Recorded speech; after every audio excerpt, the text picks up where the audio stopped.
मानसी अलावत यहाँ तक लेकिन हमारे घर वालों ने, मम्मी पापा ने हमारा बहुत हौसला बढ़ाया और हमें बाहर निकाला और हमें खेल के प्रति हमारा रुझान।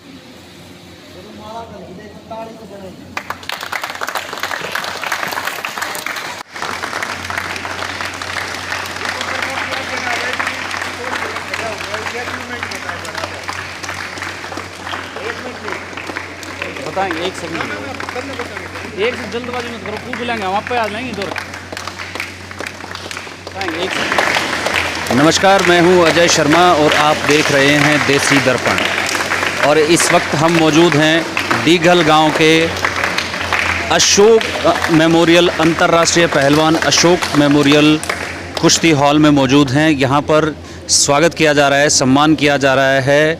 पिछले दिनों हुए गुजरात में राष्ट्रीय खेलों में स्वर्ण पदक प्राप्त दो हमारी बच्चियां हैं, दो बेटियां हैं, और बेटी बचाओ बेटी पढ़ाओ के नारे को बुलंद करते हुए इन बेटियों ने वहां पर कुश्ती के क्षेत्र में स्वर्ण पदक जीता है, जिनमें से एक हैं मानसी अलावत और सारिका मलिक।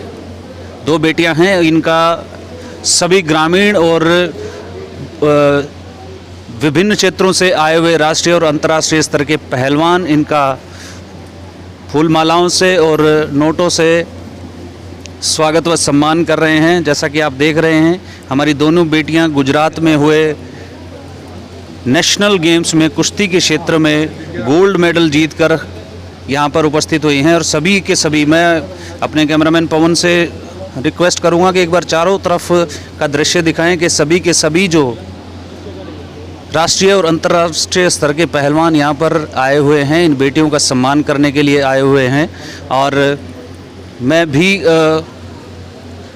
आप दर्शकों को इन बेटियों से रूबरू कराऊंगा और इनसे जानना चाहेंगे कि इस स्तर तक पहुँचने में इनको कितनी मेहनत करनी पड़ी, कितनी कठिनाइयों का सामना करना पड़ा। आइए हम सीधे ही जान लेते हैं। सबसे पहले मानसी अलावत, और मैं अपने दर्शकों से भी मैं निवेदन करूंगा कि ज़्यादा से ज़्यादा इस खबर को लाइक व शेयर करें। मानसी अलावत हमारे बीच में है।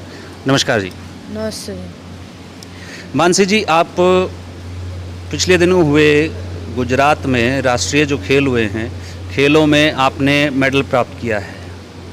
हम आपसे जानना चाहते हैं कि यहाँ तक पहुँचने में, नेशनल गेम्स तक पहुँचने में, इतनी मेहनत करने में आपके पीछे क्या क्या कठिनाइयाँ आई, या इस लेवल तक पहुँचने में क्या कोई कठिनाई का सामना आपको करना पड़ा? कठिनाइयों का तो देखो, कई लोगों ने भी मना किया, भाई लड़कियां हैं, इनको भाई बाहर जाने की इजाज़त नहीं है। लेकिन हमारे घर वालों ने, मम्मी पापा ने हमारा बहुत हौसला बढ़ाया और हमें बाहर निकाला और हमें खेल के प्रति हमारा रुझान अच्छा किया, भाई कुश्ती करो आप।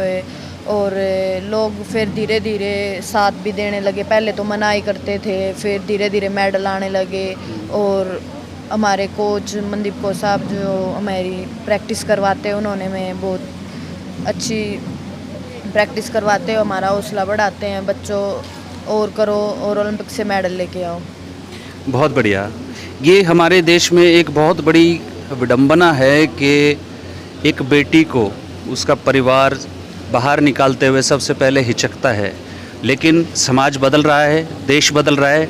और जैसा कि आप सब लोगों ने देखा है कि चाहे वो कॉमनवेल्थ गेम्स हों, चाहे ओलंपिक गेम्स हों, या एशियाड हों, या विश्व स्तरीय प्रतियोगिताएं हों, हमारे देश की बेटियां एक से एक आगे बढ़ कर के हमारे देश का नाम रोशन कर रही हैं। उसी कड़ी में हमारे बीच में दूसरी हमारी जो बेटी है सारिका मलिक, जो अंडर 20 में एशिया में ब्रॉन्ज मेडल लेकर के आई हैं। इनके लिए भी बहुत बहुत बधाई, आपको बहुत बहुत मुबारक हो सारिका।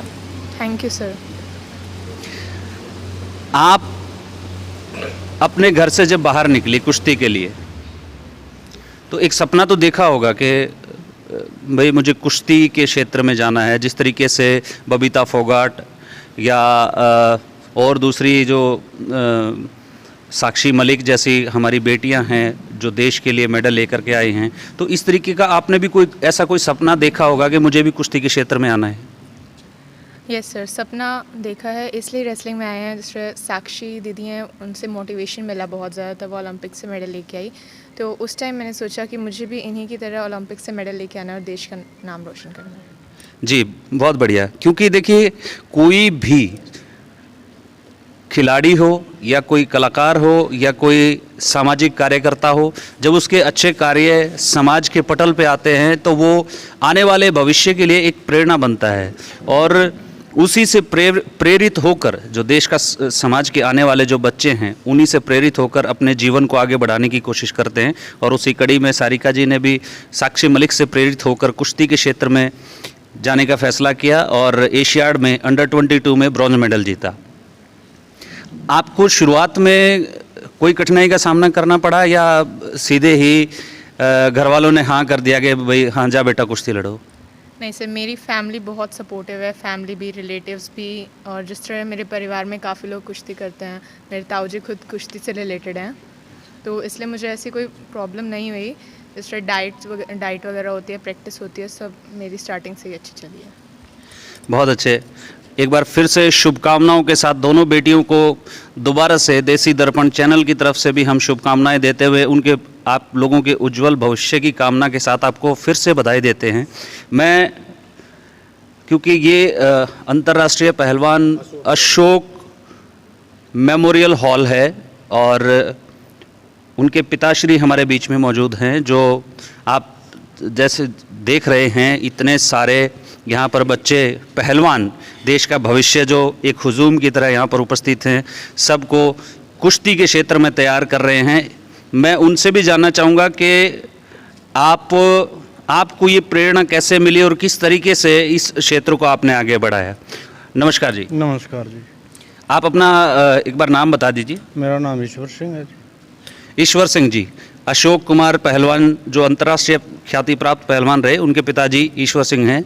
मैं बाबूजी आपसे जानना चाहता हूं कि ये इंस्पिरेशन, ये प्रेरणा कहां से मिली कि भाई जो बच्चे हैं उनको पहलवानी के क्षेत्र में ही आगे बढ़ाया जाए? ये मैंने बचपन से ही मिली थी, अच्छा। इसलिए रेसलिंग के लिए मैंने सोचा, मगर नेशनल का गोल्ड है कबड्डी का भी, उसके बाद मैंने कुश्ती शुरू की।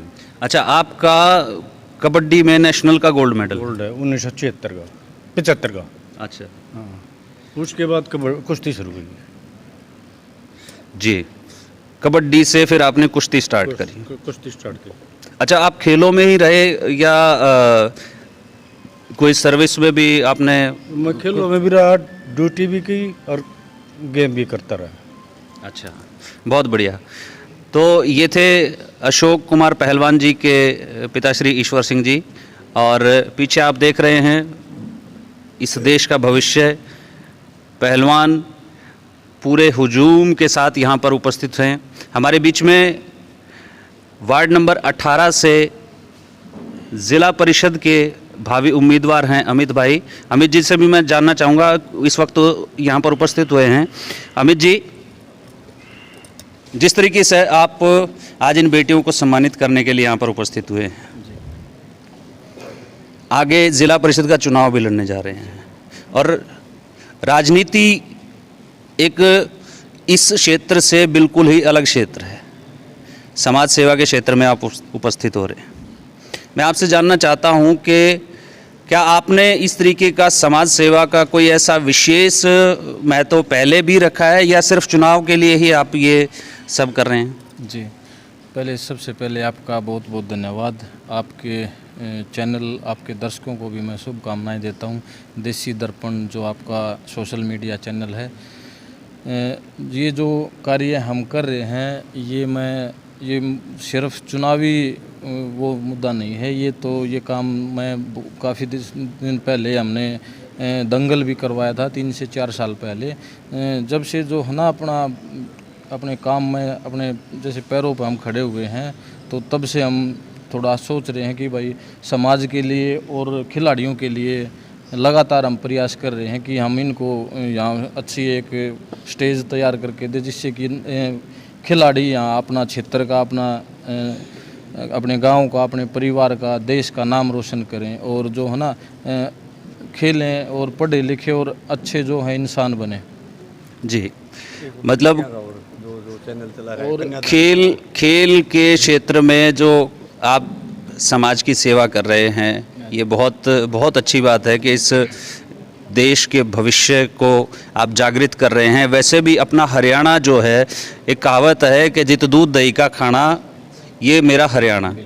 और यहाँ पर अगर दूध दही का खाना है तो निश्चित रूप से हरियाणा में खिलाड़ियों की एक बहुत बड़ी खेप निकल रही है और इससे पूरा देश का नाम रोशन भी हो रहा है और उसी परिपाटी को हमारा हरियाणा जैसे आगे बढ़ा रहा है। आप खेलों के क्षेत्र में बहुत अच्छा ये कार्य कर रहे हैं और आपको भी हम एक बार फिर शुभकामनाएं देते हैं कि आने वाले चुनाव में निश्चित रूप से एक बार फिर से आपका जीत का परचम लहराए, जिस तरीके से आप समाज सेवा कर रहे हैं।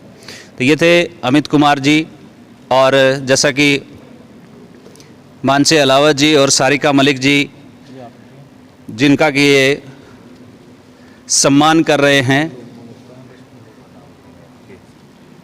तो आपने देखा कि किस प्रकार से बारी बारी से आकर के सभी गांव के या आसपास से आए राष्ट्रीय अंतर्राष्ट्रीय स्तर के जो पहलवान यहाँ पर इन बेटियों को सम्मानित करने के लिए यहाँ पर उपस्थित हुए हैं और जिस प्रकार से इन्होंने अपने प्रदेश का नाम पूरे भारतवर्ष में अपने क्षेत्र में, अपनी कुश्ती के क्षेत्र में रोशन किया है, इनको बार बार हम बधाई देते हुए देसी दर्पण की ओर से बार बार बधाई देते हुए अपने दर्शकों से भी निवेदन करेंगे इस खबर को ज़्यादा से ज़्यादा लाइक, शेयर व सब्सक्राइब करें और देसी दर्पण के साथ बने रहें। तब तक के लिए नमस्कार। मैं अजय शर्मा, देसी दर्पण।